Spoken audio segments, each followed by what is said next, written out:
Hi hello welcome to post 360. నేను మీ మురళీరాపల్లి. రాజకీయంగా ఎదగడం అంటే అంత ఈజీ కాదు. దానికి సమాజంలో ఎంతో కొంత సేవ చేయాలి. మనకున్న క్రెడిబిలిటీని పెంచుకోవాలి. ఎట్ ద సేమ్ టైం రియల్గా ఒక పార్టీ కోసం ఎప్పుడు పనిచేస్తూ ఉండాలి. అధికారంలో ఉన్నా అధికారంలో లేకపోయినా పార్టీ తరపున నిలబడగలగాలి.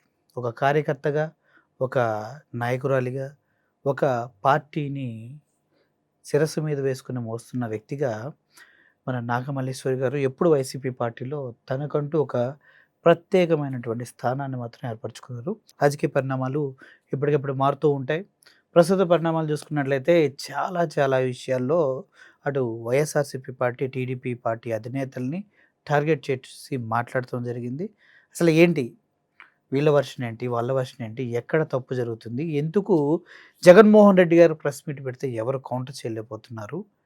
అనే విషయాలు క్లియర్‌గా ప్రజలకు కూడా తెలియవలసిన అవసరం ఉంది. ఆ విషయమై మాట్లాడటానికి మనతో పాటు వైఎస్ఆర్‌సీపీ అధికార ప్రతినిధి, వైఎస్ఆర్‌సీపీ రాష్ట్ర జాయింట్ సెక్రటరీ నాగమల్లేశ్వరి గారు. ఫైర్ బ్రాండ్ అంటారేమో నాకు తెలిసి ఆవిడ మాట్లాడుతుంటే నాకే అనిపిస్తూ ఉంటుంది. ఒకసారి కనుక్కుందాం. Welcome to my studio madam. Thank you sir.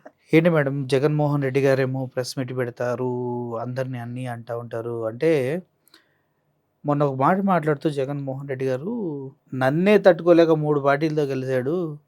మా నాయన్ని ఎక్కడ తట్టుకుంటావు నువ్వు అని అంటం జరిగింది. మా చంద్రబాబు నాయుడు గారిని ఎందుకంత చులకనగా మాట్లాడతారు జగన్మోహన్ రెడ్డి గారు? సార్ బేసికల్‌గా నిజంగా రాజశేఖర్ రెడ్డి గారు ఉండుంటే అసలు ఆంధ్ర రాష్ట్రం కూడా విడిపోయి ఉండేది కాదు. ఈ మాట అంటే తెలంగాణ వాళ్ళు పైన తెలంగాణ వాళ్ళంటే ఇప్పుడు మనమేం ఇప్పుడు జగన్మోహన్ రెడ్డి గారే చెప్పారు. మనం అన్నదమ్ములం సార్. ఎవరు ఎన్ని అనుకున్నా, ఎవరు రాజకీయంగా వాళ్ళు కుట్రలు పన్నాలనుకున్నా కూడా ఆంధ్ర, తెలంగాణ ఎప్పుడు అన్నదమ్ముల్లాగే ఉన్నాం. అలాగే జగన్మోహన్ రెడ్డి గారు ఏ రోజు నేను మన తెలంగాణ వాళ్ళకి అన్యాయం చేయాలన్న ఆలోచన దృక్పథంతో ఆయన ఉండడు. ఆయన మొన్న మా ప్రెస్ మీట్లో చెప్పినటువంటి విషయమే కదా, నేను ఎప్పుడు వాళ్ళకి అన్యాయం చేయను. అలాగే నాకున్న ఇక్కడ ఉన్నటువంటి నా అన్నదమ్ములకి నేను ఎప్పుడు వీళ్ళకి కూడా నష్టం జరగకుండా చూడాల్సినటువంటి బాధ్యత జగన్మోహన్ రెడ్డి గారి మీద ఉంది కదా. సో నేనేమంటున్నానంటే అప్పటికీను ఇప్పటికీ అటు రాజశేఖర్ రెడ్డి గారితో చేసినా, ఇప్పుడు జగన్మోహన్ రెడ్డి గారితో చేసినా కూడా పోటీ పడలేకపోతున్నారు అని అంటే నిజమే కదా. ఇప్పుడు ఒక్కసారి ఆపర్చునిటీ వస్తే జగన్మోహన్ రెడ్డి గారు చేసినటువంటి అభివృద్ధి, ఆయన తెచ్చిన సంక్షేమం ఇప్పుడు వరకు ఆ పేర్లే కదా మార్చుకున్నారు ఆయన కూడా. గతంలో చెప్పినా, ఇప్పుడు చెప్పినా, రేపొద్దున చెప్పినా నేను ఇదే చెప్తాను. సో మనం ఇన్ని సంవత్సరాలు చేసినా కూడా మనం ఏమీ చెప్పుకోకుండా, మనం చేసింది ఇది అని చెప్పకుండా జగన్మోహన్ రెడ్డి గారే పథకాలకి పేర్లు మార్చుకొని తెచ్చుకున్నారు అని అంటే ఆయన బాగా చేసినట్ట, బాగా చేయలేనట్ట? అంటే ఒక మంచిని ప్రోత్సహిస్తూ ముందుకు వెళ్తున్నారు. జగన్మోహన్ రెడ్డి పథకాలనే గొప్పగా ఫీల్ అవుతూ ముందుకు తీసుకెళ్తాం గొప్ప కాదా మరి? జగన్మోహన్ రెడ్డి గారిని అనుసరిస్తున్నారంటే జగన్మోహన్ రెడ్డి గారిని ఫాలో అవుతూ ముందుకెళ్తున్నట్టే కదా. అంతే కదా సార్. మరి అటువంటిప్పుడు ఒక మంచి విషయాన్ని ఆపకుండా ముందుకు తీసుకెళ్తున్న చంద్రబాబు నాయుడు గారు మంచివారే కదా. అంటే ఇక్కడ పాయింట్ ఏంటంటే జగన్మోహన్ రెడ్డి గారు పథకాలు తీసుకుంటారు, బాగున్నాయని తీసుకుంటారు, మళ్ళీ ఏం చెప్తారు, అవి నేనే తెచ్చాను అంటున్నారు. క్రెడిట్ లాక్కోవడంలో ఇప్పుడు వచ్చినటువంటి బాధలు ఇవన్నీ. అంటే క్రెడిట్ చోర్ చోరీ అంటే ఇదే చోరీ. మరి ఇప్పుడు అమ్మఒడి తీసుకొచ్చింది జగన్మోహన్ రెడ్డి గారే కదా. పోనీ 17 మెడికల్ కాలేజీలు పర్మిషన్ తీసుకొచ్చింది జగన్మోహన్ రెడ్డి గారే కదా. మొన్న నిన్న చూశాను వీడియో, నేనే తీసుకొచ్చాను మెడికల్ కాలేజీలో అని అంటున్నారు, నేనే కట్టించాను అని అంటున్నారు. అది ఎంత క్రెడిట్ చోరీ సార్? కట్టించింది ఎవరు? అలా అన్నారు కదా. మీరు వీడియోస్ చూడండి. నేను వీడియోస్ చూసే చెప్తున్నాను ఈ విషయం. సో ప్రతిదీ ఆయన తీసుకొని వచ్చింది నేనే చేశాను. నాడు నేడు ద్వారా స్కూల్ని బాగా చేసింది ఎవరండి? జగన్మోహన్ రెడ్డి గారే కదా. మరి ఈయన లోకేష్ బాబు గారు వెళ్ళినప్పుడు ఏం చెప్తున్నాడు? మంత్రి గారు తీసుకొచ్చాడు అని అంటున్నాడు. ఆయన చేశారా? చెప్పొచ్చా? అప్పుడప్పుడు చిన్న క్రెడిట్ తీసుకోవచ్చండి. చిన్నది ఎక్కడ తీసుకుంటున్నారండి? అంత డెవలప్మెంట్ అంత క్రెడిట్ మీదే. భోగాపురం ఎయిర్పోర్ట్ మేమే చేసాము, అంతా మేమే భూమి పూజ చేసేసి 18 నెలల్లోనే మీరు ఎయిర్పోర్ట్ కట్టేశారా? 18 నెలల కాలంలో సింహాచలం దగ్గర ఉన్న ఒక గోడ కట్టలేకపోయారు. ఆ గోడ కట్టలేకే కదా చనిపోయింది, 7 మంది చనిపోయారు. మీకు ఇచ్చిన కాంట్రాక్టరే కదా అది. గోడ కట్టమని మీకు వచ్చినప్పుడు ఆ గోడే మీరు కట్టలేకపోయారు.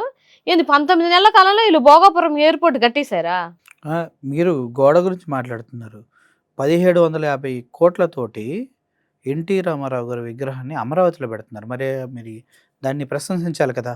సార్ ఇప్పుడు ఎన్టీ రామారావు గారి విగ్రహం పెట్టుకుంటే మేము కూడా ఏం వ్యతిరేకం ఏం కాదు. వాళ్ళ డబ్బులతో కట్టుకోమనండి. 1700 కాకపోతే 1700 లక్షల కోట్లతో పెట్టుకోమనండి. మాకు వచ్చిన నష్టం ఏం లేదు. రాష్ట్ర ప్రజల డబ్బు ఒక్క రూపాయి కూడా తీసి దాంతో కట్టడానికి వీల్లేదు. ఏం మేడం అంతే.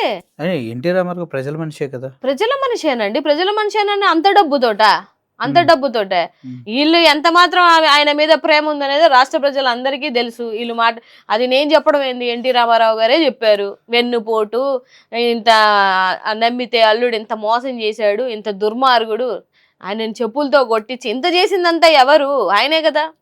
ఆయనని ఎవరు చెప్పారు? ఎన్టీ రామారావు గారే చెప్పారు. నేను చెప్పబడలేదు కాదు, మీ మాట కూడా కాదు. అవును. మరి అంత వెన్నుపోటు పొడిచినటువంటి ఎన్టీ రామారావు గారి మీద ఇన్ని సంవత్సరాలలో లేకుండా ఒకేసారి అంత ప్రేమ, ఇది ప్రేమ విగ్రహం మీద ప్రేమ లేకపోతే వచ్చే 1700 కోట్ల మీద ప్రేమ? ఓ అలా అంటారా? కాదండి, ఇప్పుడు విగ్రహం పెట్టారనుకోండి ఎన్టీ రామారావు గారిది, తప్పులేదు. కానీ మీరేంటి కొంతమంది వైఎస్ఆర్సీపీ వాళ్ళు వెనక కత్తిపోటు పెడతానికి కూడా కత్తిని పెడతారా వెన్నుపోటు పొడిచినట్టు? మరి అది ఆయన అన్నమాట కదండి. మేము పెద్ద అన్నమాటనే అలా చేస్తారు. పెద్ద అని చెప్పినటువంటి వీడియోలు ఇప్పటికీ వైరల్ అవుతుంటాయి, చూడండి. శ్రీధర్ అనేసి చిన్న ఏదో సామెత ఉంటది, లేదు ఉన్నప్పుడు అన్నం కూడా పెట్టలేరంట, తర్వాత ఏదో కోటల మేడలు కట్టినట్టు.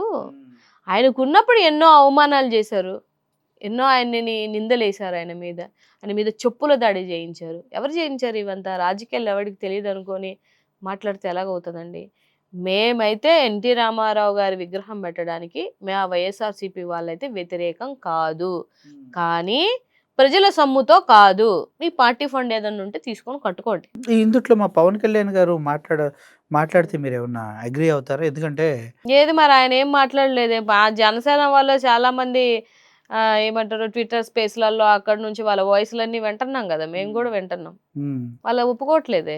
నేను ఎందుకు మా పవన్ కళ్యాణ్ గారితో ఒకసారి మాట్లాడిస్తే అదే వాళ్ళ కూటమిలో వాళ్ళు మాట్లాడుకోవాలి. లేకపోతే ఆ 1700 కోట్లు ఎంతో కొంత మీకు ఇస్తామంటే అన్ని సర్దుకొని పోతాయి. మరి ఎవరికిస్తే ఎవరు తీసుకోవాలనుకుంటే, లేకపోతే ఎవరితో బయట ఒక మాట చెప్పించాలి అనుకుంటుంటే వాళ్ళతో ఆ ఫండ్ లో కాస్త ఫండ్ ఇస్తే అయిపోయిద్ది. మీరు ఏమైనా కానీ ఎన్టీ రామారావు విగ్రహం పెడతానికి మీరు వ్యతిరేకం కాదు. ప్రజల డబ్బులు పెడితే వ్యతిరేకం. 100% వ్యతిరేకం. ప్రజల సొమ్ముని తీసుకెళ్లి మేము పెద్ద పెద్ద విగ్రహాలు కట్టమనండి. వాళ్ళు పార్టీ ఫండ్ తీసుకొని కట్టమనండి. బోల్డ్ మంది ఎన్ఆర్ఐలు అక్కడ వాళ్ళు ఇక్కడ వాళ్ళు పార్టీకి సేవ చేసే వాళ్ళు, పార్టీకి డబ్బులు ఇచ్చే వాళ్ళు బోల్డ్ మంది ఉన్నారు కదా.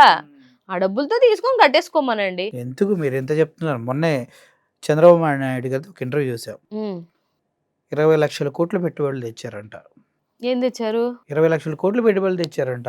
పెట్టుబడులు ఆంధ్రప్రదేశ్కి 18 నెలల కాలం. ఉద్యోగాలు కూడా 23 లక్షల కోట్లు తెచ్చామని చెప్పారులేండి. అవునండి, 23 లక్షల కోట్లు అంటే ఓల్డ్ మొత్తం జనాభా ఉంది 800 కోట్లే కదా. ఓల్డ్ ఎందుకండి? ఈయన ఏమన్నా ప్రధానమంత్రి ఏంటి? ఈ రాష్ట్ర జనాభా ఎంత?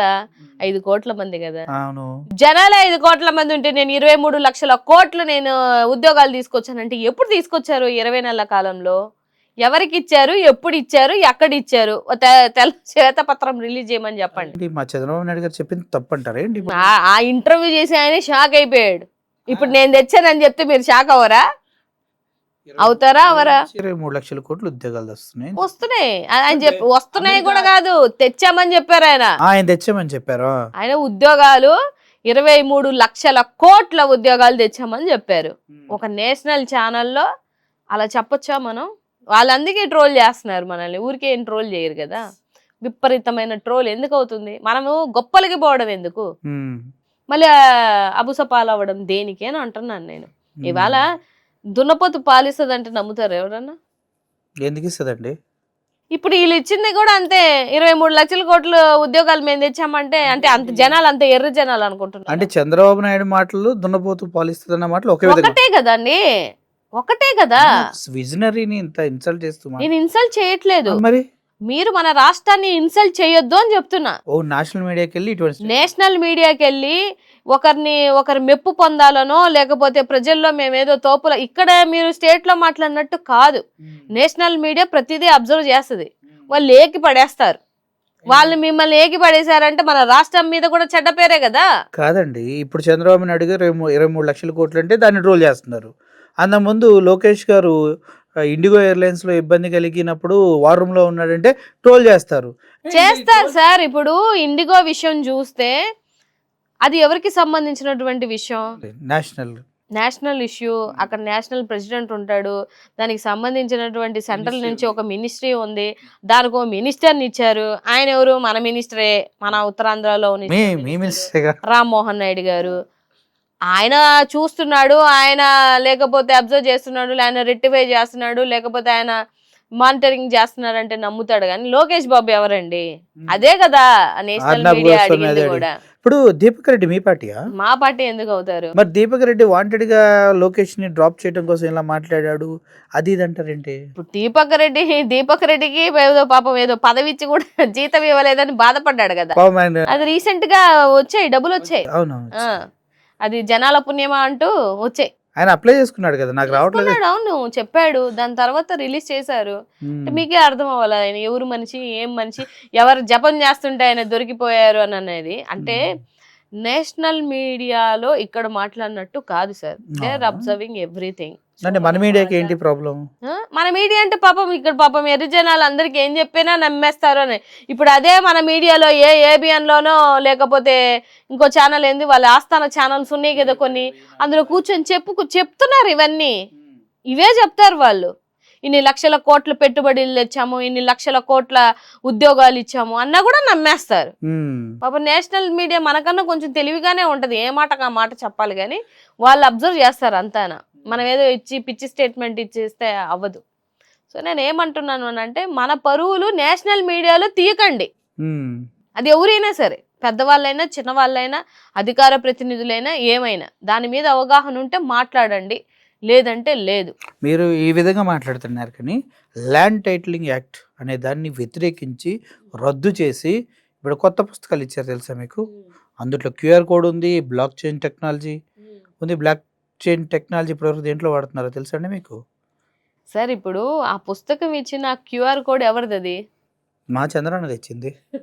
ఆ క్యూఆర్ కోడ్ మన జగన్మోహన్ రెడ్డి గారు ఉన్నప్పుడు క్యూఆర్ కోడ్ అది. వీళ్ళు చేసింది ఏమీ లేదు, జస్ట్ ఆయన పేరు, ఆయన ఫోటో ఉంటుందా అది తీస్తారు అంతే. వీళ్ళు వచ్చిన 19 నెలల కాలంలోనే ఏం చేశారని, ఏ సర్వేలు పెట్టారు, ఎక్కడ రీసర్వేలు చేశారు, ఎక్కడ చేశారు సార్? అంటే వీళ్ళు ఏం చేశారో చెప్పమంటారా? కొన్ని కోట్లు ఖర్చు పెట్టి ఆయన రాళ్ళు పాతారు కదా, హద్దులకి రాళ్ళు పాతారా, ఆ రాళ్ళని తీసేసి ఆయన ఫోటోలను తీసేయడానికి దగ్గరగా మళ్ళీ అంతా 400 కోట్లు 500 కోట్లు ఖర్చు పెడుతున్నారు అది తీసేయడానికి. దానిపైన జగన్మోహన్ రెడ్డి ఆ క్రెడిట్ ఆయనకు రాకూడదని మళ్ళీ డబ్బులు ఖర్చు పెట్టి అవి తీసేస్తున్నారు. అది వీళ్ళు చేసిన పని. అవునండి, ఇప్పుడు అంత మాత్రం పనికి మాలినోడు అని అంటారా? పనికి మాలిన పని అన్నారు జగన్మోహన్ రెడ్డి. తప్పుడు పనే కదా సార్. ఇప్పుడు జనాలకి ఇప్పుడు ఉంది, ఇప్పుడు ఎవరైనా కూడా రాజశేఖర రెడ్డి గారు వచ్చిందైనా లేకపోతే రామారావు గారు చేసిందైనా ఎవరు చేసిందైనా అది వాళ్ళే చేసిందనే విషయం అందరికీ తెలిసిపోద్ది. మనం వద్దన్నా రాళ్ళు తీసేసినా పేర్లు కొట్టేసినా లేకపోతే ఈ స్కూల్లో కూర్చుంటే పేరు వచ్చుద్దామని సెట్టింగ్స్ వేసుకొని పోయి కూర్చున్నా కూడా అది జగన్మోహన్ రెడ్డి గారు తెచ్చిందనే అంటారు, ఇంకెవరు తెచ్చిందని అనరు. ఎక్కడ చూసారా సెట్టింగ్ లేయడం? స్కూల్ సెట్టింగ్ వేసి కూర్చోబెట్టి పిల్లలతోటి ఇంటర్వ్యూలు చేశారు. మోడీ గారిని చూసి ఇన్స్పైర్ అవడం కూడా తప్పేనా? మోడీ గారిని ఇన్స్పైర్ అవ్వడం తప్పు అని కాదు, అసలు లక్షణంగా కట్టిన స్కూళ్ళ పేర్ల మీద ఆ నాడు నేడు ఆ డెవలప్మెంట్ లేకపోతే ఆ స్క్రీన్ మీద ప్రెజెంటేషన్స్ పిల్లలకి చెప్పే విధి విధానాలు ఇవన్నీ ఎవరు తెచ్చారంటే జగన్మోహన్ రెడ్డి గారు అంటారు కదా. టేబుల్స్ ఇచ్చారు, టేబుల్ పైన నాడు నేడు స్టిక్కర్ వేసుకోకుండా డైరెక్ట్ గా దానిపైన మెటల్ నే మౌల్డ్ చేశారు నాడు నేడు అని. మెటలే కాదు, ఈవెన్ యూనిఫామ్లు కానీ పుస్తకాల మీద కానీ బెల్టుల మీద కూడా స్టార్టింగ్ వీళ్ళు వచ్చిన తర్వాత మిగిలిపోయిన మన గత ప్రభుత్వంలో మిగిలిపోయినవి అన్నీ ఉంటాయా, వాటి మీద వీళ్ళు స్టిక్కర్లు అంటించుకున్నారు. పైన స్టిక్కర్లు తీస్తే మళ్ళీ జగన్ అన్న స్టిక్కర్లే అన్ని. మరి స్టిక్కర్ లేకుండా డైరెక్ట్ గా వచ్చిన సెట్ వేసుకున్నాడు, అది కూడా తప్పే. అదే సెట్ ఎవడు సొమ్మని ఊరికైనా సెట్లు వేసుకుంటారు? ఎక్కడి నుంచి వచ్చిన డబ్బులు ఇవన్నీ? ప్రజలకి ఇవ్వడానికి ఏమో డబ్బులు ఉండవు, ప్రజలకి ఏదైనా చేయడానికి ఏమో డబ్బులు ఉండవు. మీరేమో ఇప్పుడు వచ్చేసి మెడికల్ కాలేజీలు దగ్గరగా ఎంత 5,000 కోట్లు పెడితే ఈ ప్రభుత్వంలోనే ఉంటాయి కదా, అవి చేయడానికి డబ్బులు ఉండవు. కానీ మీరు 3 ఫ్లైట్లు వేసుకొని తిరగడానికి డబ్బులు ఉంటాయి. లేదంటే మీరు విగ్రహాలు 1,700 కోట్లు పెట్టి చేసుకోవడానికి డబ్బులు ఉంటాయి. మీ సొంతంగా మీరు చేసుకోవడానికి అన్ని బాగా డబ్బులు వస్తాయి. ప్రజలకు ఇవ్వడానికి మాత్రం వాళ్ళ దగ్గర ఎప్పుడు చూడండి మీరు కావాలంటే ఖజానాలో డబ్బులు లేవు.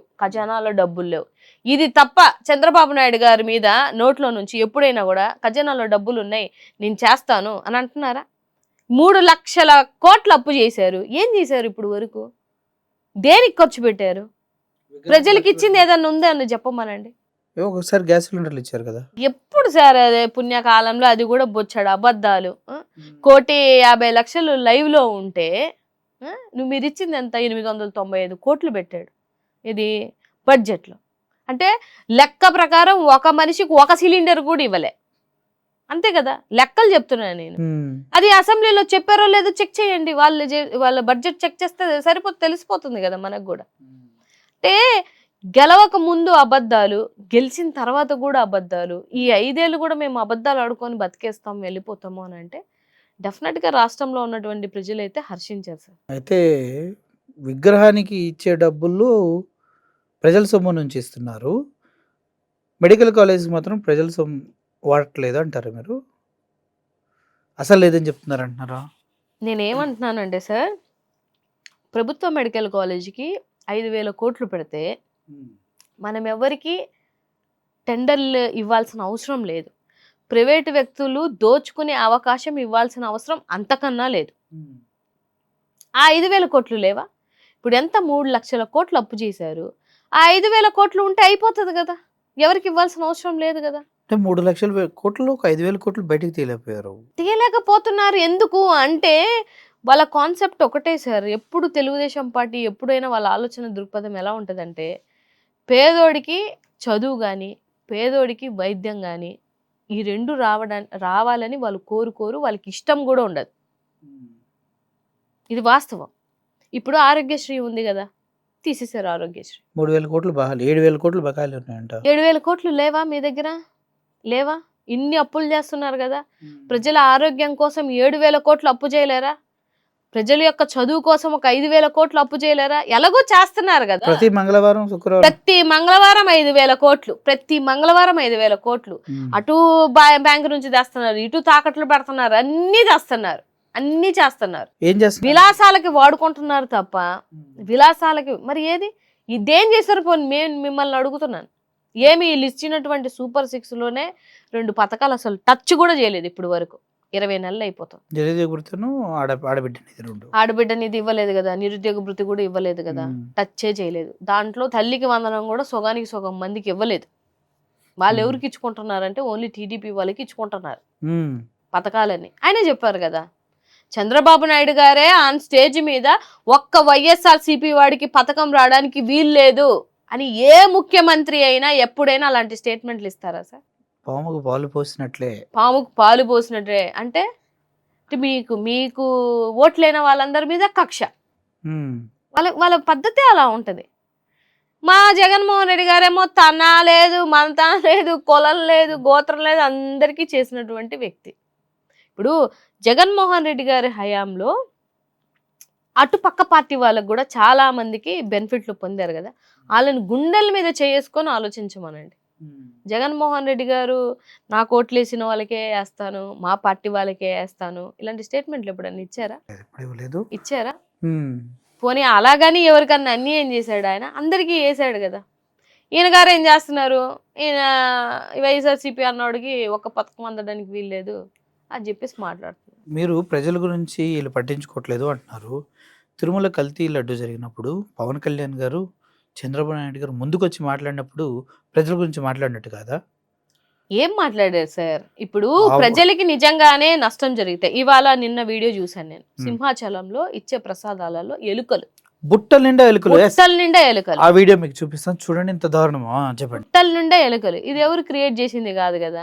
ఇది దొరికిపోయిన ప్రతిసారి ఇది వైఎస్ఆర్సీపీ అంటే మరి ఆ బుట్టల్లో ఎవరో భక్తులు తీసినటువంటి వీడియోలేనే కదా, లైవ్ గా చూసాం కదా.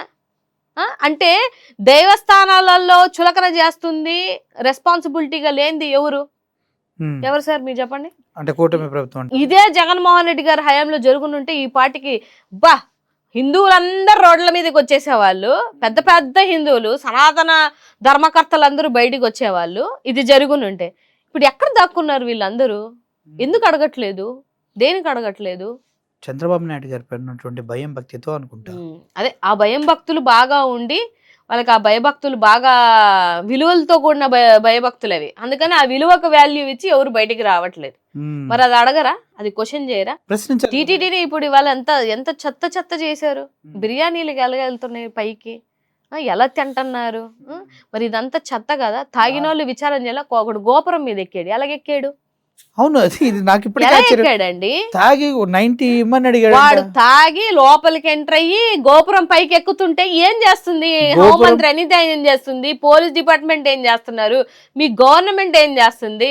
సెక్యూరిటీ ఎంత ఫెయిల్ అవుతుంది కదా. సెక్యూరిటీ ఫెయిల్ అనేది తెలిసిపోలేదా ఇక్కడ? దానికి కూడా మళ్ళీ వైఎస్ఆర్సీపీ వాళ్ళని రుద్దడమే. ఇంత పెద్ద కర్ర తీసుకెళ్లి పైన కలశాలని కొడుతున్నాడు. అంత ధైర్యం ఎలా చేయగలుగుతున్నారు అంటే ఇక్కడ లా అండ్ ఆర్డర్ ఫెయిల్ అయింది కాబట్టి మీ చాతగాంతనానికి ఇప్పుడు నేను చెప్పినవన్నీ నిదర్శనాలు. మీరు ఇప్పుడు సిట్ విచారణలో కూడా ఫైనల్ ఛార్జ్ షీట్ దాఖలు చేస్తున్నారు. అవును, అందుట్లో జంతువుకు సంబంధించిన కొవ్వులు కానీ పంది కొవ్వులు కానీ ఇవేమి చంద్రబాబు నాయుడు గారు పవన్ కళ్యాణ్ చెప్పినట్టు కలవలేదు అన్నారు. మరి ఇప్పుడు ఏం చేయాలి వీళ్ళని చెప్పండి. ఇప్పుడు ఏం చేయాలి? ఏం చేస్తారు? ఇప్పుడు పవన్ కళ్యాణ్ వెళ్ళి ఏ మెట్లు కడుగుతాడు, ఎన్ని మెట్లు కలుగుతాడు? ఈసారి దేవుడి మెట్లు కాదు, ప్రజల ఇంటికి వెళ్ళి వాళ్ళ మెట్లు కడగండి. ఎందుకంటే ప్రజల మనోభావాలతోటి, వాళ్ళ హిందుత్వంతో, వాళ్ళ ఎమోషన్స్ తోటి ఆట్లాడింది ఎవరంటే మీరు. కాబట్టి ఇల్లు తిరిగి క్షమాపణ చెప్పుకుంటూ వాళ్ళ మెట్లు కడిగితే అప్పుడన్నా మీ పాపం పోతుంది. అసలు తప్పు అక్కడ జరగలేదండి. పవన్ కళ్యాణ్ గారు మెట్లు కడిగేటప్పుడు చిన్న తప్పు చేశారు. కింద నుంచి పైకి కడుక్కుంటున్నారు. దానివల్ల ఛార్జ్ షీట్ లో పేర్లు మారి ఉంటాయి. అంతే. పైనుంచి కింద కడిగితే బాగుండు. ఇప్పుడు కడగమనండి, ఇంటింటికి వెళ్ళి పైనుంచి. అంతే. ప్రజల్ని మోసం చేశారు. వైఎస్ఆర్సీపీని కాదు మోసం చేసింది, జగన్మోహన్ రెడ్డి గారి మీద కాదు వాళ్ళు వేసింది నిందలన్నీ వేసింది. ప్రజల యొక్క మనోభావాలతో నిందలేశారు. మీకు అర్థమవుతుందా పాయింట్? భక్తుల మనోభావాలతోటి ఆటలాడారు వీళ్ళు. నిజంగానే తప్పు జరిగితే భక్తులు కంప్లైంట్ ఇచ్చేవాళ్ళు కదా. ఎన్ని కంప్లైంట్లు వచ్చాయి గత 5 ఏళ్లలో? ఎన్ని వచ్చాయి సార్? ఇలాగా గత 5 సంవత్సరాలలో పంచే ప్రసాదంలో ఎలుకలు దొరికాయా?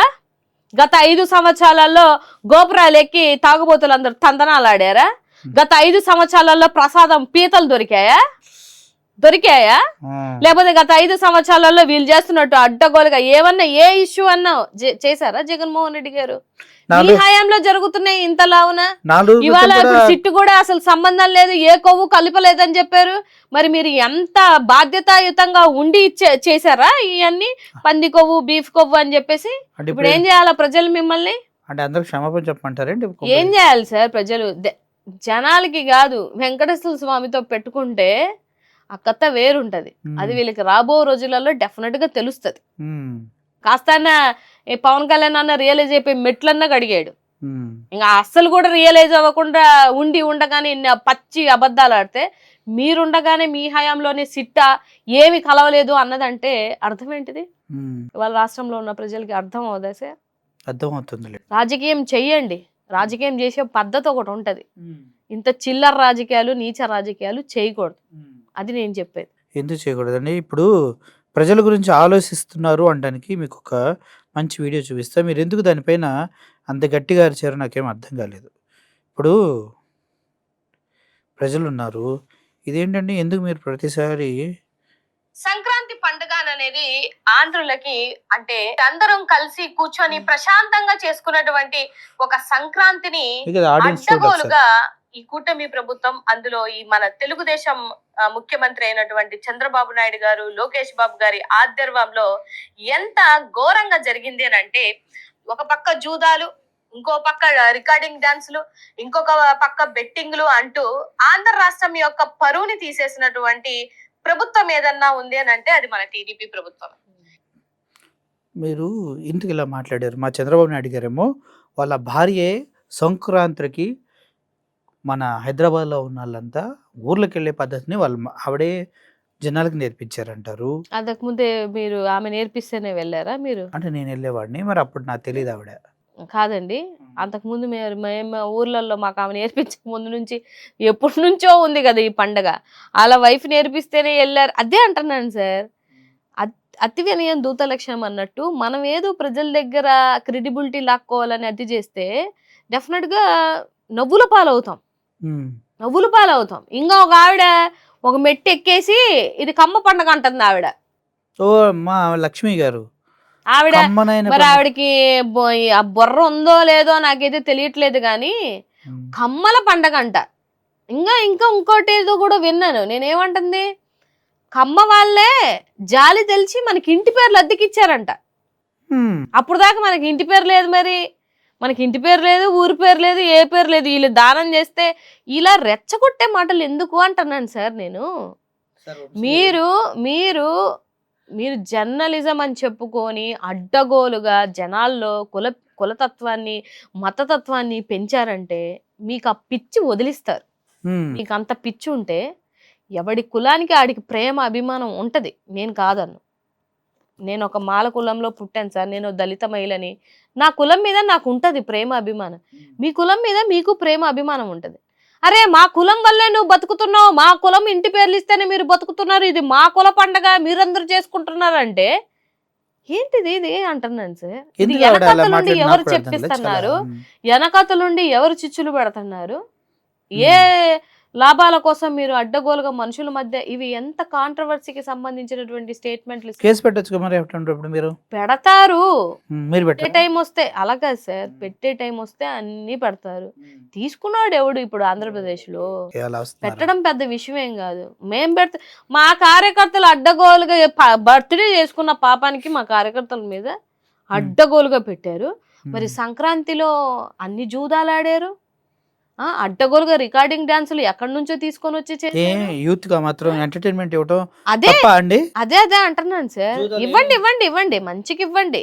ఏది ఒక్కొక్క నియోజకవర్గంలో ఇంటెలిజెన్స్ రిపోర్ట్ ప్రకారమే 1 కోటి నుంచి 5 కోట్లు జూదాల మీద డబ్బులు పెట్టారు. పిల్లలకి తెలిసి ఇంట్లో పెడతారా సార్? మీరు చెప్పండి. ఇంట్లో వైఫులకి చెప్తారా వీళ్ళు? రికార్డింగ్ నైట్ పూట్ల ఎక్కడి నుంచో గోవా నుంచి తీసుకొచ్చారంట. Entrance fee 1,00,000 రూపాయలంట. ఏం చేస్తారు ఏమో మరి ఇంకా లోపల ఇంకా ఏమేం చేస్తున్నారో ఎన్ని కోట్లో.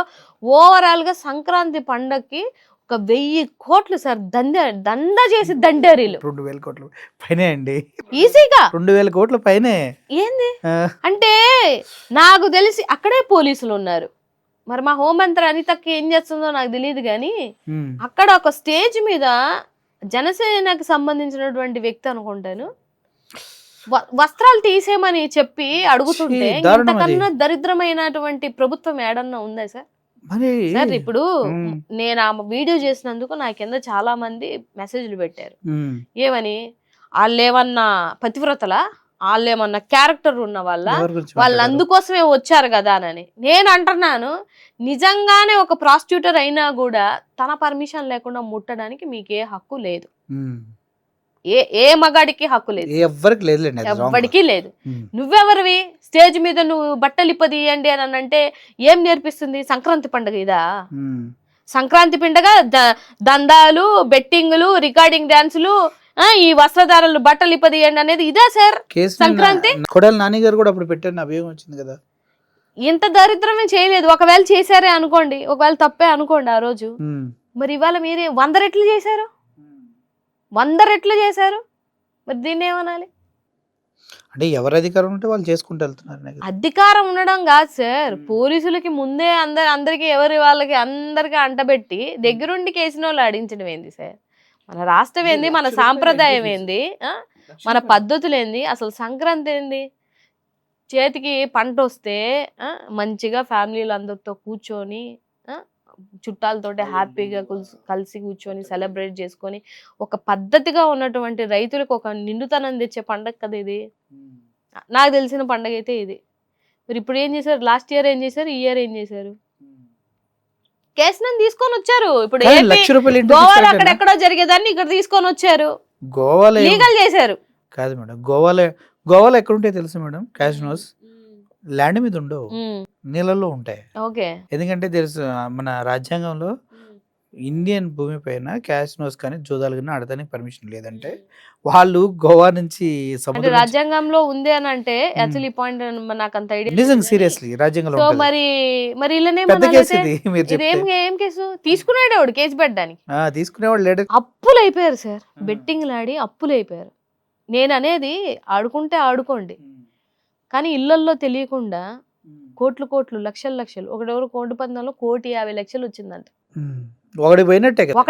ఒకడికి వచ్చింది కానీ 10 మంది పోగొట్టుకున్నారు కదా. ఇది బెట్టింగ్లు జూదాలు ఇవన్నీ వ్యసనాలు సార్. ఇవి మనం ఎంటర్టైన్ అవునవును కరెక్ట్. ఇవన్నీ ఆడవాళ్ళ తాలిబొట్టులతో పిల్లల బేరవాడుతున్నారు జీవితాలతో కూడా మరి. వాళ్ళకి ఇప్పుడు కొంతమంది అంట ఊరు నుంచి వచ్చి డబ్బులు లేక ఏదోటి పెట్టండి అని అంటే ఆ ఊపులో కార్లు కూడా తాకట్టు పెట్టారట. ఉంటారు, అటువంటి వాళ్ళు ఉంటారు. ఇంత దరిద్రం ఎక్కడన్నా ఉందా సార్ మీరు చూసారా? లేదు. అప్పులు చేసుకొని పండగకు వచ్చినోడు హ్యాపీగా తినుకొని అందరితో మంచిగా ఉండి పోయేదేంది, ఇవాళ అప్పులు పాలైపోయి ఒకడికి వచ్చిందంటే ఒకడికే వచ్చింది సార్ 1,50,00,000, మిగతా ఎంతమంది బిడ్డలు పోగొట్టు చాలా మంది పోగొట్టుకుంటారు. మీరేమో ₹1,00,000 ఇంటర్వ్యూస్ అంటున్నారు. గోవాలో పెద్ద పెద్ద బిగ్ డాడీ, డెల్టన్ ఇట్లాంటి పెద్ద పెద్ద క్యాజినోస్ కూడా ఎంట్రీ 6,000. 6,000 అండి. ఇంకా ఫుడ్ గిడ్డు మొత్తం అవన్నీ కూడా ఫ్రీ ఉంటాయి. ఇక్కడ మొత్తం జేబులు ఖాళీ చేసుకుని వెళ్ళటమేనేమో. మరి లోపలికి 1 lakh పెట్టి లోపలికి వెళ్ళిన తర్వాత ఇంకా ఏమేం ఖర్చులో మరి ఏంటిదో మనకు తెలియదు. ఒకసారి ఆలోచించాలి కదా. మరి హోమ్ మినిస్టర్ అనితమ్మ గారు ఏం చేస్తున్నారు? ఆమె ఏం చేయరు. ఎందుకని? ఏమి చేయరు ఆవిడ ఇట్లాంటివి ఏమీ చేయరు.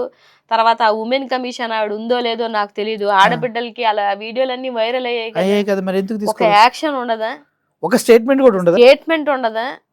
ఇట్లాంటివి ఉండవు మళ్ళీ. మరి గతంలో మీరు చూసారో లేదో లాస్ట్ ఇయర్ వినాయక విగ్రహాలు ఎంత ఎత్తు పెడితే అంత పన్ను కట్టమని చెప్పేసి ఒక జీవో ఇచ్చారు. గుర్తుందా మీకు? అవును. తర్వాత మొత్తం హిందువులు జనాలు మొత్తం తిట్టి ఎలా పడితే అలా తిట్టేస్తే దెబ్బకు భయపడిపోయి జీవోని క్యాన్సిల్ చేశారు. అంటే హిందువులని చెప్పుకుంటున్నటువంటి వీళ్ళే మళ్ళా మా హిందువుల మనోభావాలను దెబ్బతీస్తూ విగ్రహాలకి ఎంత ఎత్తు పెడితే అంత డబ్బులు వసూలు చేస్తారా? మరి పనికిమాలిన వాటికి ఎంత డబ్బులు వసూలు చేశారు మీరంతా? ఓన్లీ పార్కింగ్ కే గోవాలో 200-300 తీసుకున్నారు. ఎంత పార్కింగ్ సార్? ఓ పెద్ద ఏరియా పార్కింగ్. అంటే సార్ నేను అనేది ఇప్పుడు నేను ఇలా అన్నాను అనుకో, మీ హయాంలో అయిందా చేసిందా అని అంటారు. పోనీ నష్టం తప్పు చేసిన తర్వాత ఒకరిది తప్పు అన్న తర్వాత దానికి 100 రెట్లు మేము తప్పులు చేయడానికి మీరు రెడీ అయితే డెఫినెట్గా మాకన్నా 11 వచ్చాయి, మీకు అవి కూడా రావు. భూస్థాపితం చేసేస్తారు జనాలు. అంటే ఇప్పటికే వెక్స్ అయిపోయి ఉన్నారు అందరూ. అవునా? విచ్చలవిడిగా వీళ్ళు చేస్తున్న దందాలకి, వీళ్ళు చేస్తున్నటువంటి బెట్టింగ్లకి, వీళ్ళు చేస్తున్నట్టు ఏంది మంత్రులు డాన్సులు వేసుకుంటుంటే మనం ఏం చెప్తాం సార్? ఎమ్మెల్యేలు మంత్రులు డాన్సులా? రామ్మోహన్ రెడ్డి నాయుడు గురించి మాట్లాడుతున్నారా ఏంటి? లేదు ఈ రికార్డింగ్స్ అప్పుడే వేసారు కదా. రికార్డింగ్స్ అప్పుడు సంక్రాంతి చెప్తున్నాను నేను. సరదాగా ఏ ఫంక్షన్లలో వేసుకుంటే నేనేం తప్పు పట్టాను సార్. ఏ పల్లెల్లో ఫంక్షన్లు వేసుకోండి, తప్పే ఉంది. ఫ్యామిలీ ఫంక్షన్లు ఎవరో ఒకరు ఫోర్స్ చేస్తే వేస్తాము. కానీ మీరు రికార్డింగ్ డాన్సులు పెట్టి ఆ స్టేజ్ల మీద ఆడొచ్చిన యాంకర్లతో డాన్సులతో మీరు విచ్చలవిడిగా డాన్సులు వేసుకొని తిరుక్కొని మా ఇష్టం వచ్చినట్టు మేము చేసుకుంటాము అని అంటే, మా అయ్యన్నపాత్రుడు గారు స్ఫూర్తితో ముందుకెళ్తున్నారండి. చింతకాయల అయ్యన్నపాత్రుడు గారు కూడా ఆడపిల్లల జాకెట్లలో డబ్బులు పెట్టేవాళ్ళు గతంలో. ఆయన ఆదర్శంగా తీసుకుని ముందుకెళ్తున్నారు. తీసుకోమనండి సార్, తీసుకోమనండి. ఇలాంటి ఆచారాలతో ముందుకెళ్ళమనండి. మీరు జనాలకి పండగ చూపించడం కాదు, జనాలే మీకు పండగ చూపిస్తారు. కొన్ని రోజులు ఏదైనా వెయిట్ చేయడమే. మీరేమో మా హోమ్ మినిస్టర్ అనితమ్మ గారు ఏం చేయట్లేదు అంటున్నారు. అది మొన్న జయంతి అని ఒక కానిస్టేబుల్ పిల్లాడిని పట్టుకుని ట్రాఫిక్ క్లియర్ చేస్తే ఇంటికి పిలిచి ఎంత గొప్పగా సత్కరించారండి. అవి మీకు కనిపించవా? అదే అసలు ఆ అమ్మాయి ఎవరు, ఆ అమ్మాయి స్టోరీ ఏంటి, వాళ్ళ హస్బెండ్ ఎవరు, వాళ్ళు ఏం చేశారు, వాళ్ళు గవర్నమెంట్ ని ఎంత మోసం చేశారు, ఇవన్నీ తెలుసా? మీ అనిత గారికి తెలుసా? మా అనిత గారికి తెలియదు అంటారా? మరి తెలిసి పిలిచిందా? ఇప్పుడు ఒక అత్యున్నతమైనటువంటి పదవి అండి హోంమంత్రి అనేది. అదేమి అల్లటప్ప పదవి కాదు. మీరు ఇంటెలిజెన్స్ మినిమం రిపోర్ట్ ఉండాలి. ఇప్పుడు నన్ను పిలిచారు, నన్ను ఇంటర్వ్యూకి పిలిచారు, నా మీద ఏదో ఒక ఇన్వెస్టిగేషన్ చేయరా? రీసెర్చ్ చేయకుండా ఏం చేయరు కదా. ఒక ఆమెని నువ్వు పిలిచేటప్పుడు అసలు ఆవిడ ఏంటి, ఆవిడ బ్యాక్గ్రౌండ్ ఏంటి, ఇవేమీ చెక్ చేసుకోకుండా ఎంత అతి చేస్తే అంత ఆపద ఉంటుంది. అది కూడా గుర్తుపెట్టుకోవాలి. అతి ఎక్కువ ఉంటే ఆపద కూడా ఉంటుంది. నీది అతి ఏంది? అబ్బా, హోంమంత్రి అనిత గారు పిలిచారు, ఒక ఆడబిడ్డను పట్టుకొని ట్రాఫిక్ ని మేనేజ్ చేస్తుంటే ఆవిడకి పిలిచి చేరబెట్టారు, భోజనం పెట్టారు అని అనుకోవాలనేది మీ అతి. ఆ అతి వల్ల పబ్లిక్ స్టంటే ఇది. స్టంట్ చేశారు, పెద్ద టోపీ పెట్టింది హోంమంత్రి అనితక అమ్మాయి. ఏంది, మొన్న డిఎస్సిలో తప్పుడు సర్టిఫికేట్స్ అవన్నీ సబ్మిట్ చేసి పెళ్ళయి హస్బెండ్ కానిస్టేబుల్ గా జాబ్ చేస్తుండగా తండ్రి పెట్టింది డాక్యుమెంట్స్. అవునా? తండ్రి పెట్టింది. మాత్రం తండ్రి పెట్టుకుని హక్కు లేదు ఆడవాళ్ళకి. అయ్యో, అప్పుడు అతను కూడా ఏదో తప్పు చేసి అతను ఏదో ట్రాన్స్ఫర్ చేశారు. అవును, గవర్నమెంట్ కాదు సార్, డిఎస్సి రాసి నువ్వు తప్పుడు సర్టిఫికెట్లు పెట్టి జనాల్ని, గవర్నమెంట్ ని మోసం చేయడం అనేది తప్పు కదా. అది ఎప్పుడైతే బయటపడుతుందో అని ఈ అమ్మాయి కొంతమంది ఇన్ఫ్లుయెన్సర్తో ఎవరితోనో పెట్టించి ఒక బాబుని పట్టుకొని ట్రాఫిక్ ని హోల్డ్ చేసినట్టు. తీరా చూస్తే ఆ రోజు ట్రాఫిక్ ని హోల్డ్ చేసే దాంట్లో ఆవిడ పేరే లేదు. అసలు ట్రాఫిక్ ఆ రోజు ఆ స్టేషన్ నుంచి ఆ పేరే వెళ్ళలేదు. మరి ఎలా నువ్వు ఇవేవి తెలియకుండా, ఎంత విచిత్రం నువ్వు అసలు హోంమంత్రి పదవిలో ఉండి ఎట్ట పిలిచావు? రీల్ ప్రమోషన్స్ కావాలి మీకు, రియల్ గా పని చేయరు కానీ రీల్ ప్రమోషన్స్. ఎవరైతే ఈ ట్రాఫిక్ మెయింటైన్ చేసిందో ఆ అమ్మాయికి డ్యూటీ వేయలేదు, అసలు ఆ రోజు డ్యూటీయే కాదు అమ్మాయిది. కానీ ఎప్పుడైతే ఈ రాద్ధాంతం వీళ్ళు డాక్యుమెంట్ బయటకు వచ్చాక అసలు విషయాలన్నీ బయటకు వచ్చాయి సార్. ఈవిడ ప్రమోషన్ చేసింది ఏమని, ఇలా డ్యూటీ చేసిన ఆవిడకి నేను పిలిచాను, సన్మానం చేశాను, చేరబెట్టాను, బొట్టెట్టాను అని ఈవిడ ప్రమోషన్ చేసుకుంది. ఆ ప్రమోషన్ కాస్త నవ్వులు పాలైపోయింది అనమాట. మొత్తం చిట్టా అంతా బయటికి తీశారు. మా హోమ్ మినిస్టర్ గారు పిలవడమే తప్పైపోయింది మేడం. ప్రతిసారి ఆ రోడ్డు మీద పిల్లల్ని కొడితేనేమో 3 పిల్లల్ని తెనాల్లో ఏది చేసినా వెంటనే దొరికిపోవడం మీ హోమ్ మినిస్టర్ అనిత గారికి మాత్రమే చెల్లుతుందండి. పీపీపీ ప్రెజెంటేషన్స్ ఇచ్చింది కదా ఆ రోజు, కాలేజీలు లేవండి, అది లేవండి, ఇది ఆ రోజు కూడా దొరికిపోయింది. ఆ రోజు కూడా అంతే కదా. ఉన్నది ఉండకుండా కావాలని జగన్మోహన్ రెడ్డి గారిని ఏది రెండు చూసుకుందాం అన్నారు కదా. ఆయన వచ్చారు కదా, జనాలు మొత్తం వచ్చారు కదా. ఆ రోజు పాపం అయ్యన్ పాత్రుడు గారు లేరు, మన హోంమంత్రి అనిత లేదు. అంటే నేనేమంటున్నానంటే సార్, మీకు 164 ఇచ్చారు. It's not a simple number, మంచి నెంబర్. సో మాది ఎక్కడో మేము జనాల్ని మా పాలన నచ్చక మీ పాలన నచ్చి మీకు ఇచ్చినప్పుడు మీరేం చేయాలి? ఆడుకుంటున్నారు జనాలని. ఇవాళ అటు ఆడబిడ్డలు అయితేనేమి, యువత అయితేనేమి, ముసలోళ్ళు అయితేనేమి, ఇప్పుడు ఆ పింఛన్లకి ఆడబోతారు సార్ అంత దూరం. 2 కాళ్ళతో ఈడ్చుకొని మామూలుగా ఒక కుక్క అలా 2 కాళ్ళు ఇరిగిపోతే ఇలా నడుచుకొని వెళ్ళిపోతారు కదా. అలాగ ఒక ముసలావిడ వెళ్ళిన వీడియో చూశాను నేను.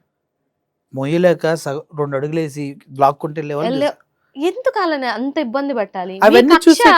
మీ కక్ష జగన్మోహన్ రెడ్డి గారి మీద, ప్రజల మీద. మీరు ఇవాళ కక్ష ఎవరి మీద తీర్చుకుంటున్నారంటే ప్రజల మీద తీర్చుకుంటున్నారు. మీకు ఓట్లు వేయలేదన్న పాపానికి, అంటే మీకేసిన 1,52,00,000 మందికే న్యాయం చేస్తాము, 1,32,00,000 మంది మాకు ఓట్లు వేయలేదు కాబట్టి మేము వాళ్ళ మీద పగ తీర్చుకుంటాము అని అంటే ఇది ఎంత తప్పు సార్? చాలా పెద్ద తప్పు. ఎంత తప్పు చెప్పండి. ఇక్కడికి వెళ్తే సచివాలయం అంటారు, అక్కడికి వెళ్తే ఎంఆర్ఓ ఆఫీస్ అంటారు, అక్కడికి వెళ్తే ఇంకో చెట్టుకు అంటారు. ఆ ముసలమ్మలు ఆ ఇచ్చే బియ్యం కోసం ఎన్నని తిరుగుతారు సార్. ఎక్కడికని తిరుగుతారు, మీరు చెప్తుంటే ఎక్కడికని తిరుగుతారు. సో నేనేమంటున్నానంటే ఇవన్నీ మీరు కావాలని జనాలకు, ఇప్పుడు ఇంటి వద్దకే పరిపాలన తీసుకొచ్చినటువంటి వ్యక్తి ఎవరు? జగన్మోహన్ రెడ్డి. పాలిచ్చే ఆవుని కాదనుకొని ఇవాళ దున్నపోతుని తెచ్చుకున్నారు మీరు. అది జనాలకి రియాలిటీలో అర్థమైపోయింది. చంద్రబాబు నాయుడు ఇప్పుడు ఉన్నటువంటి కూటమి ప్రభుత్వం పరిపాలన మీద చెప్తున్నాను నేను పర్సన్స్ మీద అనట్లేదు. పరిపాలన ఇవాళ ఎంత తెలుగు చెప్తున్నారు తెలుసా? రాజుగారు చిన్న పిల్ల మంచిది కాదు అంటే పెద్ద భార్య మంచిదని. మీరు కూటమి ప్రభుత్వం సార్, నా యుద్ధం, నా ఫైట్, నేను వాయిస్లెస్ గా ఉంది ప్రజల పక్షానే. నాకు ఎవరితో 1-to-1 నాకు లేదు. చాలా మంది అంటారు పవన్ కళ్యాణ్ గారి మీద మీరు నాకు పవన్ కళ్యాణ్ గారు అంటే ఇప్పుడు సినిమా హీరోగా అందరినీ యాక్సెప్ట్ చేస్తాం. ముందు మేమే యాక్సెప్ట్ చేసాం. ఎవరైనా కూడా ఎవరిని బట్టి? చిరంజీవి గారిని బట్టి. చిరంజీవి గారిని బట్టి ఆ ఫ్యామిలీలో అందరినీ ఇష్టపడతాం మూవీ పరంగా. It's not politically. ఎందుకంటే పొలిటికల్ గా చిరంజీవి అభిగాని అందరూ ఉంటారు సార్. నేను చిరంజీవి గారి సినిమాలు మనం అందరం చూసి పెరిగిన వాళ్ళమే కదా. సినీ ఇండస్ట్రీకి ఒక మంచి వ్యక్తి. ఇండివిజువల్ గా ఇప్పుడు మీరు ఇండివిజువల్ గా నాకు ఇష్టం, కానీ రాజకీయంగా నేను విభేదిస్తాను. ఎందుకంటే మీరు ప్రజల పక్షాన పోరాడడానికి రాలేదు, ఇది రియాలిటీలో మేము రీచెక్ చేసుకొని ఒక ఒక యువతగా ఒక యంగ్ టర్మ్లో మేము వచ్చినప్పుడు మేము అన్నీ అబ్జర్వ్ చేసుకుంటాం కదా. సో మీ విధి విధానాలు ప్రశ్నించడానికే మీరు పార్టీ పెట్టానని మీరు ఇప్పుడు వరకు ప్రశ్నించింది ఏమీ లేదు. ఈ 20 నెలల కాలంలో మీ కళ్ళ ముందు ఎన్నో జరుగుతున్నాయి. ఇప్పుడు నేను చెప్పినవన్నీ విత్ వీడియోస్తో బయటకు వచ్చినవే కదా. ఎక్కడన్నా తప్పుగా ఒకటి కావాలనేది ఏదన్నా చెప్పానా నేను? మరి ఒక్కదానికపోతే ఒక్కదానికైనా ఆయన ప్రశ్నించాడా? నీ సనాతన ధర్మం అని చెప్పేసి సనాతన ధర్మం కోసం నువ్వు మాట్లాడుతుంటే ఇవాళ నీ పార్టీకి సంబంధించినటువంటి వ్యక్తే బట్టల్ని తీసేయండి, వస్త్రధారణ తీసేయండి అని చెప్పి ఆన్ స్టేజ్ మీద వాడు మాట్లాడాడు అని అంటే ఎవరిని చూసుకొని? పోనీ వాడిని ఏమైనా సస్పెండ్ చేశారా? పోనీ వాడి మీద ఏమన్నా యాక్షన్ తీసుకున్నారా? అడ్డగోలుగా రికార్డింగ్ డాన్సులు ఇదని అదని జూదాలని ఇవన్నీ సనాతన ధర్మానికి విరుద్ధమే కదా. గుళ్ళో కూడా పెట్టారండి, టెంపుల్లో కూడా పెట్టారు, లోపల ఎక్కడైనా పెడతారు సార్. వీళ్ళ ప్రభుత్వం అలా ఉంది, వాళ్ళు ఎక్కడైనా పెడతారు.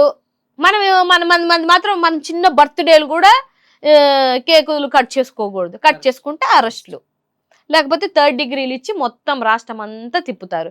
మరి ఇలాంటి వాళ్ళకి ఎంతమందికి 3rd డిగ్రీ ఇవ్వాలి సార్? నేను అనేది తప్పు ఇక్కడ చేస్తే కూడా శిక్షించండి, నేను కాదనట్లేదు. కానీ అక్కడ 100 తప్పులు చేస్తున్నా ఇక్కడ తప్పు చేయను కూడా తీసుకొని వెళ్ళి 3rd డిగ్రీలు అంటే డెఫినెట్ గా రాస్తాం సార్. ప్రతిదీ డిజిటల్ బుక్ లోనే యాడ్ అవుతుంది. మీకు ఆడ రెడ్ బుక్ ఉంటే మాకు మా బుక్ ఉంది. డెఫినెట్ గా అన్న చెప్పాడు అని అంటే చేస్తాడు. ఇంకెందుకు ఇంకొక 1.5 year ఆగితే యుద్ధం స్టార్ట్ అవుద్ది. ఆయన పాదయాత్ర చేస్తారు. అన్న చెప్పినటువంటి విషయం ఈ 20 నెలల నుంచి పడుతున్నాం. ఇంకొక 1.5 year ఆయన కోసం వెయిట్ చేస్తాం. ఆ రోజు చూడండి ప్రజా ఉద్యమం అంటే ఎలా ఉంటుందో, వీళ్ళ మీద ఉన్నటువంటి వ్యతిరేకత ఎలా ఉంటుందో, కష్టం వచ్చినా నష్టం వచ్చిన వాడు ఆయన పాదయాత్రలో ప్రతి ఒక్కరు చిన్న బిడ్డ నుంచి పెద్ద ముసలోళ్ళ దాకా ఆయనతో పాటు ఎంత సపోర్ట్ వస్తుందో మీరు చూడండి. ఇప్పుడు మామూలుగా బయటకు వస్తేనే జనాలు కంట్రోల్ చేయలేనంత మంది జగన్మోహన్ రెడ్డికి వస్తున్నారు. అప్పుడు కంట్రోల్ చేయగలుగుతారా డిపార్ట్మెంట్స్? వాళ్ళకి ఇవాళ నుంచే కడుపులో బాధ వచ్చేస్తూ ఉంటుంది, భయపడిపోయి ఉంటారు. ఎందుకంటే ఆయన నార్మల్గా వస్తేనే పరిస్థితి ఇలాగ ఉంటుంది. చెప్పారు కదా బయటకు వచ్చి, మేము చేయనివ్వము, నష్టం జరుగుతుంది. ప్రజలకు కాదు నష్టం, మీకు నష్టం.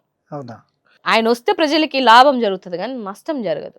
మీకు నష్టం అని స్టేట్మెంట్లు ఇవ్వండి, ప్రజలకి నష్టం అంటే ఎలాగవుతుంది? సో డెఫినెట్గా అన్న పాదయాత్ర చేసేదే, మీ బతుకులన్నీ బయట పెట్టేదే, ప్రజల్లో ఉండేదే. ఇంకేం చేసుకుంటారో చేసుకో. జగన్మోహన్ రెడ్డి గారి నుంచి చుట్టూ ఒక కోటరీ ఉందంట, నిజమేనా సార్? నేను ఒకటి చెప్తాను చూడండి. బాగా ఉన్నప్పుడు ఏవి కనపడవు, బాగా లేనప్పుడు చిన్నది కూడా పెద్దగా భూతద్దంగా పెట్టుంటారు. ఇప్పుడు మీరు ఏవో కోటరీ అవి ఇవి అని అంటారు. ఆ కోటరీ అప్పుడు కూడా ఉండొచ్చు కదా. గెలిస్తే అన్ని కొట్టుకుపోతాయా? ఓడిపోతే అన్ని మాట్లాడతారా? సో అదంతా ఏం ఉండదు సార్. ఏ కోటరీలు ఏమీ ఉండవు. జనాల కోసం ఆయన టైం ఇద్దాము అనుకొని 5 సంవత్సరాలు గొడ్డుగా పనిచేశాడు జగన్మోహన్ రెడ్డి గారు. ఒక పిసరు టైం ఇవ్వలేకపోయాడు. ఎందుకు? ముందు జనాలకి చేయాలి కదా. నాకు ఒక ఆపర్చునిటీ వచ్చింది కదా. ఇప్పుడు నేను సీఎం అయ్యాను అనుకోండి సార్, నాకు ఒక ఆపర్చునిటీ వచ్చింది అని అంటే నేను ఎలా పని చేస్తాను? నా ఫ్యామిలీని వదిలేసి, పక్క వాళ్ళని వదిలేసి, నా లాభాలు కూడా వదిలేసి ఆయన పనిచేసినటువంటి వ్యక్తి. కరోనా లాంటి విపత్తులో ఎలా చేశాడు సార్ పని?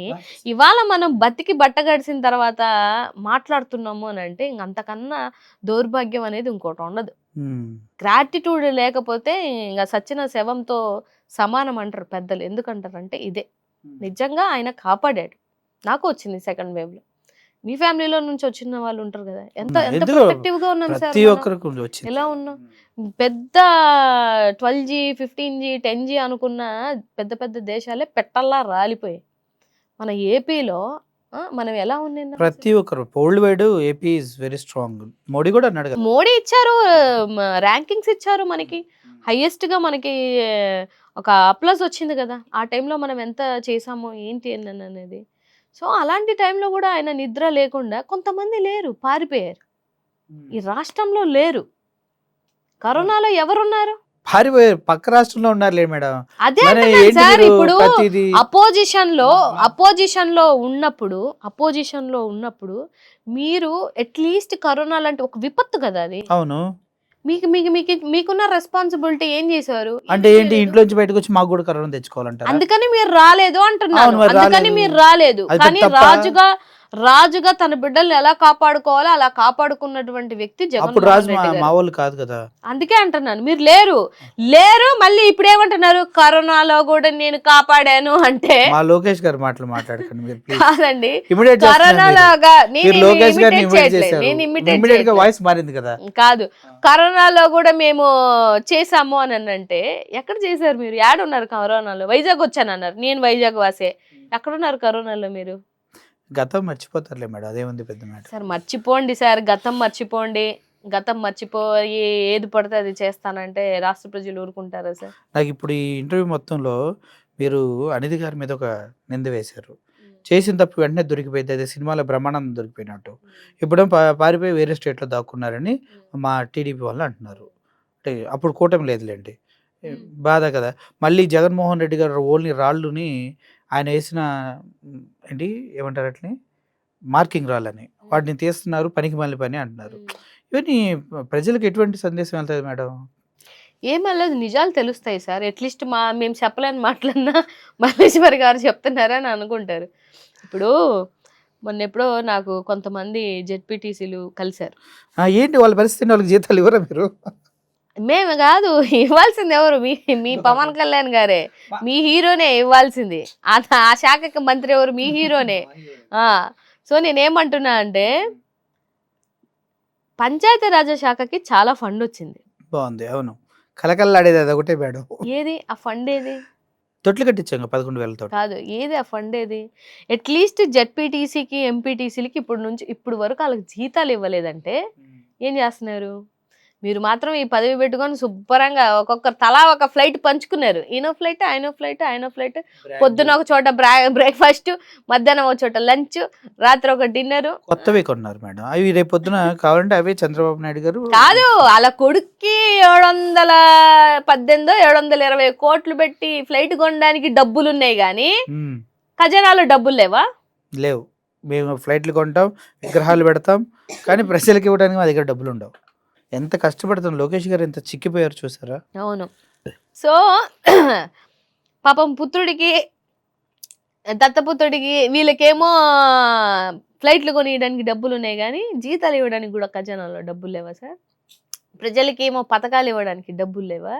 ప్రభుత్వ మెడికల్ కాలేజీలని ప్రైవేటీకరణం చేయడానికి డబ్బులు ఉన్నాయా లేదా? ఏంటి మీరు బెదిరిస్తారేంటి? మెడికల్ కాలేజీల కోసం ఎవరిని వస్తే ఊరుకో, మేము నేను వచ్చిన తర్వాత జైలుకి పంపిస్తాను బెదిరిస్తున్నారేంటి అసలు? బెదిరించడం ఏంది సార్? జగన్మోహన్ రెడ్డి గారు డైరెక్ట్ చెప్తున్నారు కదా. ఆయన ఏం చెప్పారనంటే ఇది తప్పు, ఈ తప్పుడు పని ఎవరు చేసినా కూడా వాళ్ళు ఆ తప్పును మోయాలి, సో చూసుకొని రండి అని అన్నారు. తప్పేముంది? మీ మాటలు విని ఒక ఇన్స్టాగ్రామ్లో ఒక అమ్మాయి పాపం ఈ మధ్య వీడియోలు చేస్తుంది. 11 సీట్లు వచ్చిన వ్యక్తి మెడికల్ కాలేజెస్ని ఎవడన్నా రండ్రా తర్వాత నేను చూస్తా అంటే ఎవడు రాలేదు. ఇప్పుడు చెప్పండి, 164 సీట్లున్న మీరు తోపుల 11 సీట్లు వచ్చిన జగన్మోహన్ రెడ్డి గ్రేటా? చేయండిరా కామెంట్ అంటుంది. ఎంత ఏంటి మేడం, రెచ్చగొడుతున్నారా, భయపెడుతున్నారా? రెచ్చగొట్టడం కాదు సార్. ఇప్పుడు నేనేమంటున్నానంటే టెండర్లు ఏమన్నారు కదా, వీళ్ళు ఇచ్చుకున్నారు కదా, నోటిఫికేషన్ ఇచ్చారు కదా, ఎందుకు ఒక్కరు టెండర్ ఒకటి వచ్చింది కదా, వాళ్ళు వార్డు బాయ్తో వేయించారు ఒకటి. అని ఏ బాత్రూమ్లు కడిగేటోడో ఎవడో మనకైతే తెలియదు కానీ అవును, ఆ పేరుతో ఎవరు ఏ డాక్టర్ లేడంట. వాళ్ళు రైట్ స్టేట్మెంట్ ఇచ్చారు, వాళ్ళే బయటకు వచ్చి చెప్పేశారు కదా. అయినా కూడా మన వాళ్ళు ఎంక్వైరీ చేశారు అసలు ఉన్నాడా ఆ క్యాండిడేట్ అని. డాక్టర్ అయితే కాదు, ఏ కాంపౌండరో ఏ బాత్రూమ్ కడిగే వాళ్ళతోనే ఏమి వేయించారేమో మనకైతే తెలియదు కానీ. సో నేను ఏమంటున్నానంటే ఒక్క టెండర్ కూడా వేయడానికి ఏ ఒక్కరూ రాలేదు అని అంటే ఇది తప్పు అన్న విషయం అందరికీ తెలుసు. ఇక్కడ బెదిరించడాలు, భయపెట్టడాలు ఈ పాయింట్ కాదు మనం లేవనెత్తుకోవాల్సింది. జగన్మోహన్ రెడ్డి గారు బెదిరించలేదు, ఎవరిని బెదిరించలేదు, ఆయన ఎప్పుడు బెదిరించాడు కూడా. ఆయన ఉన్న వాస్తవాన్ని చెప్పారు. సో వాస్తవము నిజంగా మీద 164 మంది కదా ఎమ్మెల్యేలు, మీ గవర్నమెంటే కదా, కూటమిలో ఉన్నారు కదా. సో ఒక్కరు కూడా ఎందుకు రాలేదు అంటే జనాలకి కూడా అది తప్పు అనే విషయం తెలిసింది అని మనం ఇక్కడ తీసుకోవాల్సిన పాయింట్. జనాలకి తెలిసింది, అదే విధంగా హాస్పిటల్ మేనేజ్మెంట్ అందరికీ తెలిసిపోయింది సార్, అందరికీ తెలిసిపోయింది. ప్రైవేట్ ఎంతమంది లేరు, ప్రైవేట్ వ్యక్తులు బిజినెస్ చేసే వాళ్ళు బోల్డ్ మంది ఉన్నారు. ఎందుకు ఆ సాహసం చేయలేకపోయారు అని అంటే ఇది తప్పు. ప్రజల కాడ నోటి కాడ కూడుని విద్యని తీసేయకూడదు, ఇది తప్పు అన్న విషయం వాళ్ళకి తెలుసు. ఒకవేళ జగన్మోహన్ రెడ్డి గారి లాంటి వ్యక్తి ఆ స్టేట్మెంట్ ఇవ్వకపోతే వచ్చేవారా కాదా? వస్తారు. అది అందుకనే చెప్తున్నాను, జగన్మోహన్ రెడ్డి గారు ప్రజల పక్షాన ఆయన ఇచ్చే ప్రతి స్టేట్మెంట్ ప్రజల కోసమే. ఆయన ఇండివిజువల్ థింగ్ ఏమీ లేదు. జగన్మోహన్ రెడ్డి గారు ఇవాళ ఓడిపోతే ఆయనకి జరిగే నష్టం 1% కూడా లేదు. కానీ ప్రజలకి నష్టం కాబట్టి ఆ ప్రజల నష్టాన్ని ఆయన భరించుకొని ప్రజల పక్షాన ఉండి ఈ 20 నెలల కాలం నుంచి పోరాడుతున్నారు. ఏమైతుంది సార్, ఇప్పుడు మీకు గతంలో నేను కూడా చాలా వీడియోలు చేశాను మన ఎలక్షన్ కి ముందు కూడా. ఇది పేదోడికి పెత్తందారులకి జరగబోతున్నటువంటి యుద్ధం అంటే ఆ రోజు ఎవరికి అర్థం కాల, ఇప్పుడు అర్థమవుతుంది. ఇవాళ లిటరలీ అందరికి అర్థమవుతుంది. ఆటో ఎక్కండి తిడతాన్నారు, షాప్ దగ్గర పోండి తిడతన్నారు, టీ కాడి పోండి తిడతన్నారు, రైల్లో కూర్చోండి తిడతన్నారు, మళ్ళీ వాళ్ళ పార్టీ వాళ్ళే తిడతన్నారు.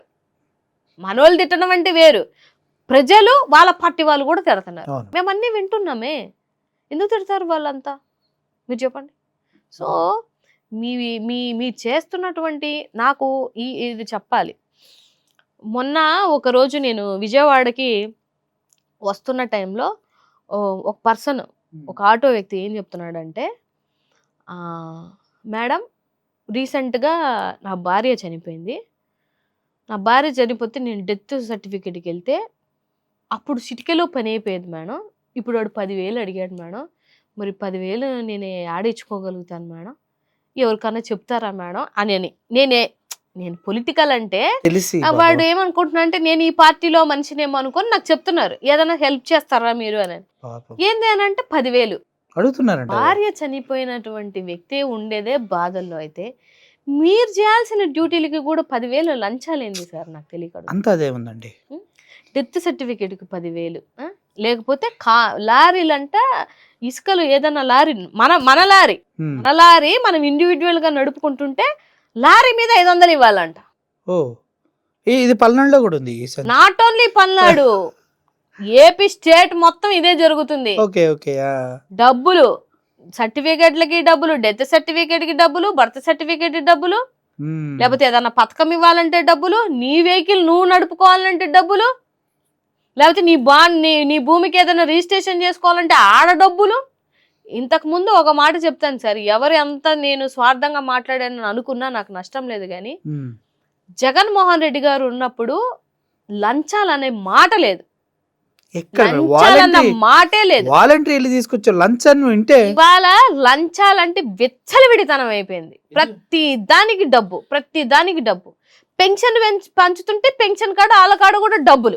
మనిషికి 50-100 లాగేసుకుని మిగిలిస్తారు. 100గా సార్ 500-1000 రూపాయలు లాగేస్తున్నారు. ఏందనంటే కట్ చేస్తున్నా, వీడియోస్ వచ్చాయి కదా, ఎందుకంటే మీరు ఎందుకు 500 కట్ చేశారు అని అంటే పోయి అడుక్కోండి, అడుక్కోండి, వీడియోలు తీయకండి అంటున్నారు. అవును, చూసాను నేను. వాళ్ళు ఎక్కడ పోయి అడగాలో తెలియదు. ఇంతకు ముందు అంటే వాలంటీర్లు ఉన్నారు కాబట్టి వాళ్ళు జాగ్రత్తగా తీసుకొచ్చి ఇంటికాడ డబ్బులు ఇచ్చి సంతకాలు పెట్టించుకొని వెళ్ళిపోయేవాళ్ళు. ఇప్పుడు అట్ట కాదు కదా, నువ్వు అడిగిపోయే తెచ్చుకోవాలి. వాళ్ళు ఎక్కడో నాకు ఎట్లా అంటే సార్ చాలా ఆశ్చర్యం వేస్తుంది. ఇంటింటికి పథకం తీసుకోవడం అంటే వీళ్ళ అర్థం ఏంటిది, వీళ్ళ దాంట్లో అర్థం ఏంటిది? ఇంటింటికి పథకం అంటే ఒక ఇంటికాడ పెడితే వీళ్ళందరూ వెళ్ళి తెచ్చుకోవడం అని ఇంటింటి పథకం అంటే. ఇంటింటికి పథకం అంటే వీళ్ళు ఇచ్చే పెన్షన్ కానీ దేంట్లోంచి ఆ పథకంలోంచి వీళ్ళు కూడా వీళ్ళు కూడా స్పెషల్ పథకాలు ఉన్నట్టు. అంతే మరి, రివర్స్ పథకం. మనన్నేమో ఇంటికి ఒక మనిషిని పెట్టి ఇంటికి పథకం ఇచ్చాడు, వీళ్ళ పథకాలు ఏంది ఒక ఇంటికాడ కూర్చొని అందరు పని మళ్ళా ఇచ్చే పథకాల్లో కూడా 500-1000 రూపాయలు కమిషన్ తీసుకుని, అది ఇంటింటి పథకం. ఇలాగే మాట్లాడుకుంటా పోతే మీకు టీడీపీ వాళ్ళు గట్టిగా కౌంటర్ చేస్తారు చూడు సార్. నాకు కౌంటర్లు గట్టిగానే ఇస్తారు. నేను మాట్లాడిన దాంట్లో తప్పు ఉండదు కదా, తప్పుడు మాటలను మాట్లాడట్లేదు కదా, బూతు మాటలు మాట్లాడట్లేదు కదా, జరిగిన వాస్తవాలే కదా. జరిగిన వాస్తవాలు అడిగితే మీకు ఉలుకుపాట అంటే ఇంకా నేను చేసేది ఏం లేదు కదా. నేను రాజ్యాంగబద్ధంగా ప్రశ్నిస్తున్నాను. మీ దగ్గర సమాధానం ఉంటే అసలు జగన్మోహన్ రెడ్డి గారు అంతసేపు ప్రెస్ మీట్ పెట్టి వెళ్తున్నారు కదా, ఒక్కరు కాకపోతే ఒక్కరన్నా కౌంటర్ ఇస్తున్నారు. జగన్మోహన్ రెడ్డి గారు మాట్లాడుతూ మళ్ళీ ఈసారి నేనాపినా నా వాళ్ళు ఆగపోవచ్చు, ఆలోచించుకో అంటే ఏం చేద్దాం అనుకుంటున్నారు? అంటే సార్ ఇప్పుడు అర్బన్ లో ఒకలాంటి రాజకీయం ఉంటుంది సార్, రూరల్లో ఒకలాంటి రాజకీయం. 100% ఉంటుంది. సో ఇప్పుడు కొంతమంది ఇప్పుడు రూరల్ ఎలా ఉంటదంటే వాళ్ళకి కార్యకర్తలకి పైనున్న లీడర్లన్నా తప్పిపోతారేమో గాని, మోసం చేసి పోతారేమో గాని, వీళ్ళు కథలను కూడా కింద ఉన్న వాళ్ళు కదలరు. హార్డ్ కోర్ ఫ్యాన్స్, అదే బేస్ హార్డ్ కోర్ అంటే పార్టీకి పిల్లర్స్, జగనన్నకి ఇంకా పిల్లర్స్ ఎవరన్నా ఉన్నారంటే గ్రౌండ్ లెవెల్లో ఉన్న కార్యకర్తలు, రూరల్ పార్టీ, జెడ్పీటీసీ కానీ, ఎంపీటీసీ కానీ, సర్పంచులు కానీ మీరు చూడండి. కావాలంటే అన్ని వీళ్ళు వచ్చిన తర్వాత కూడా కింద క్యాడర్లో ఎలక్షన్ అయితే అన్ని మనమే గెలిచాం. అవును, అన్ని మనమే గెలిచాం ఆల్మోస్ట్. అవునవును, వాళ్ళకి అమ్ముడు పోయే అవకాశం ఉన్నా కూడా వాళ్ళు ఎవరు అమ్ముడు పోలేదు. కరెక్టే. ఎందుకు అంత హార్డ్ కోర్ ఉంటారు వాళ్ళు. సో అన్న కోసం కొంతమంది ఓడిపోతానంటే ఆ రోజు బెట్లు కట్టిన వాళ్ళు, చేసుకున్న వాళ్ళు, మీసాలు తీసేస్తానన్న వాళ్ళు తీశారు, ఎస్, గుండు కొట్టించుకుంటానన్న వాళ్ళు యా, కొట్టించుకున్నారు, ఇప్పుడు ఊరు వదిలిపెట్టి వెళ్ళిపోతానన్న వాళ్ళు వెళ్ళిపోయారు. అవును, కరెక్ట్. ఇది నిజాయితీగా ఆయన ఉన్నారు. కూడా పెద్ద ఆయన పాపం ముద్రగడ పద్మనాభం గారు అసలు ఎంత ఎంత గొప్ప వ్యక్తి సార్. అతను జాతి కోసం వాళ్ళ కులం కోసం పోరాడినటువంటి వ్యక్తి. అంత పెద్ద వ్యక్తి రెడ్డి అని మార్చుకున్నారు. అది ఆయన ఆయన మాట మాట కోసం మార్చుకున్నటువంటి Yes, yes. వ్యక్తులు. ఇవాళ జనాలకి అర్థం అవ్వాల్సింది ఏంటి అని అంటే జాతి కోసం పోరాడే నిలబడేటువంటి నాయకుల్ని మనం వదులుకోకూడదు.